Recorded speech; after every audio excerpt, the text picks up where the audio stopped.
আমাদের লাইফটা হচ্ছে একটা লম্বা রাস্তার মতো। পথে থামতে হবে, কষ্ট হবে, তবুও চলতে হবে। আর সেই চলার শক্তিটা আসে ডিসিপ্লিন থেকে। নিজেকে ভালোবাসতে শেখো, আর প্রতিদিন একটু একটু করে নিজেকে নিয়ন্ত্রণ রাখো। দেখবে সাকসেস নিজে থেকেই তোমার দরজায় চলে আসবে। সবশেষে যেটা গুরুত্বপূর্ণ সেটা হচ্ছে সেলফ ডিসিপ্লিন, মানে নিজেকে সম্মান করা।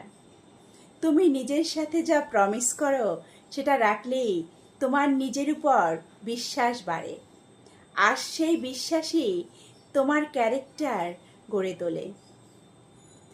মানুষ প্রায় বলে ভাগ্যে ছিল না বলে পাইনি, কিন্তু আসলেই সব কিছুর মূলেই রয়েছে নিয়তি, বিশ্বাস আর প্রার্থনা। ভাগ্য এমন কিছু নয় যা একবার লেখা হয়ে গেলে বদলানো যায় না। যদি তুমি সঠিকভাবে পরিপূর্ণ বিশ্বাস নিয়ে সৃষ্টিকর্তার কাছে কিছু চাও, আর সেই দেওয়ার শক্তি এতটাই যে তা আসমানও কাঁপিয়ে দিতে পারে। তাই কখনো আশা হারিও না। তুমি যা চাও তা সৃষ্টিকর্তার কাছে চাইতে থাকো, হৃদয় উজাড় করে।